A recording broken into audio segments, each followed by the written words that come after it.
So I'm on the phone with an investor that I work with, and they're pissed. They are completely pissed off because I brought them a founder who just wasn't ready.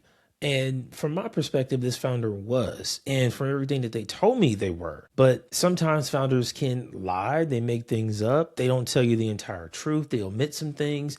And it's my fault for not seeing it. No, I don't like that start. Cut that, cut that. So I'm on the phone with an investor this week, an investor I work with closely. It's not Paul at Digerati. I know y'all see that publicly, but it's another investor that I work with. And they're pissed off. And I'm pissed off too, because now a relationship I've worked to build over the past year and a half is now in jeopardy because of a founder that I introduced to this investor. And this is something I wanted to avoid. I've done everything in my power to avoid this because I know how hard it is to build these relationships. Investors are busy, they're hard to access, all of these different things. So I don't want to mess up the relationship when I do get it. And that's what I'm running into here. So the problem starts with the founder just expected one thing and the investor said something completely different. The founder doesn't realize that in the pre-seed stage, you still need to have something. You can't approach investors with nothing in hand and expect this investor to write a check for you and to just give you capital. That's not how this works. You have to have something. They don't expect you to have massive traction. But you got to have a solid team in place. You yourself need to be a solid founder. And this founder didn't have all of those things. The moment I realized this was a premature conversation was when the founder just didn't want to respond to what the investor was saying, right? When we're on a call, it's me, the founder, and the investor at the time. And the investor is going to ask you questions. They want to do research on you, on the company, your team, all kind of details. You're asking them for hundreds of thousands, sometimes millions of dollars. Of course, they're going to have questions. And so you as a founder need to be ready to answer those questions. And the questions I had for this founder when we first met, they answered all of them. It was no problem. But then when it comes time for them to answer the questions from this investor, now they just continue to skate around it. You ever ask somebody a question and instead of answering it, they give you a bunch of other stuff that has nothing to do with the question you asked them? That's what this situation was like. And for me, it was very frustrating because, again, I put my name on the line for you as a founder. I'm vouching for you when I tell this investor, hey, this founder is great. The company they're working on is quality. There's some substance here. You should check it out. That's me putting my name on the line. And the thing is, this isn't the first time. There have been a couple of founders this year who I've introduced to investors and things have just completely gone wrong.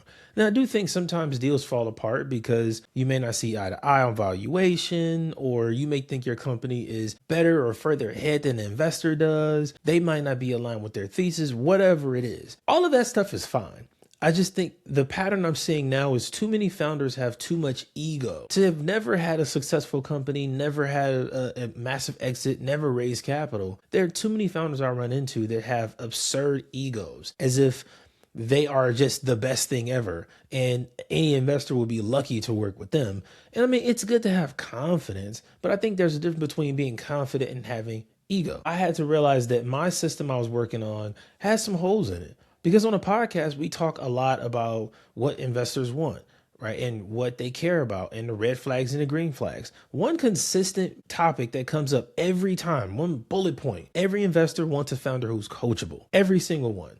And so if you can't be coachable on the call, on the initial conversation with this investor, how is it going to work in a year and a half when something goes wrong and they're trying to help you put out this fire? Are you going to argue with them? Are you going to listen? So I had to change my entire system up to make sure that founders are more qualified before I introduce them to investors. And that's why now I don't make any introductions for founders openly and freely. I just can't do it because usually 99% of the time that founder doesn't even qualify for what they're asking for. Like, think about this.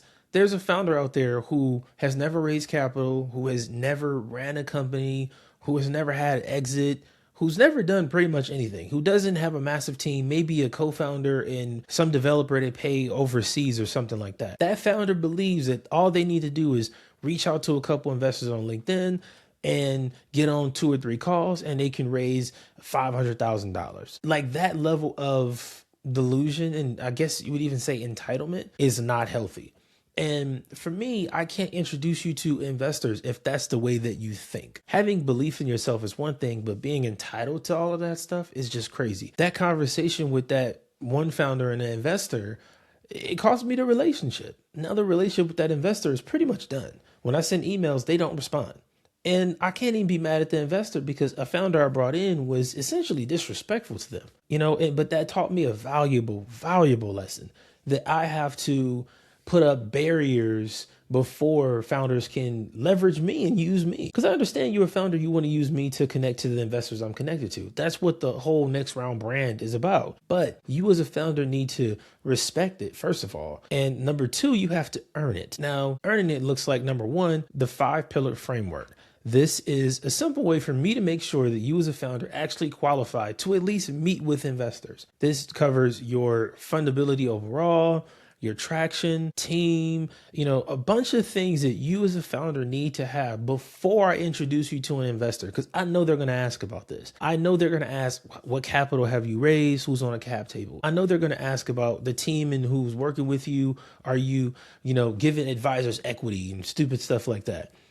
I know they're going to ask these questions. So I have to ask before you even get to them. See, I've been able to build the fundraising scorecard after having over 100 conversations with investors. Like at this point now, I know what each one is going to ask before they ask it. That's what the value of the podcast has been, is I've been able to get into the minds of so many of these different investors. And some people think it's bad that I talk to investors across the startup spectrum. Like it's not just AI or consumer. No, it's AI, consumer, hardware, healthcare, everything, because that broadens the perspective of the frameworks. Now, if it's not just input from one investor or two, it's 100. That's extremely valuable.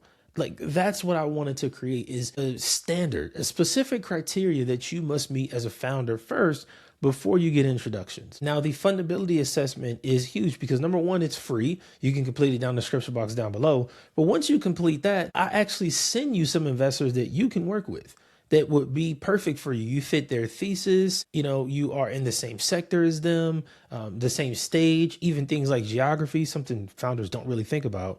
Right. So I've had to refine my system because I want to make sure that I'm the most valuable to the startup world, as valuable as I can be. And I can only do that with the right criteria if I'm working with the right people. It's not going to work if I'm just inviting every founder in who asks. Like on TikTok, you would be shocked if I showed you the quality of founder. Like the quality of founder I get on LinkedIn is like 9 out of 10, 10 out of 10 sometimes. On TikTok, it's like a 2 or 3 out of 10. There's a couple that are like 7s and 8s, but most of them are, people with clothing brands who are like, hey, can you get some consumer investors to give me $250,000? And it's like, no. So yes, I do still help founders raise capital for their startups. Yes, I do. But there is a specific process and a specific piece of criteria that you got to check that out. You got to meet the standard. You got to be on the newsletter. That's where all of it starts. That's where all of it begins and really ends. Because if you want to connect with the people I'm connected with, I need to be able to trust and rely on you. So if you're a founder and you're trying to raise capital, you got to join the Next Round Ready newsletter. It's the first link in the description box down below.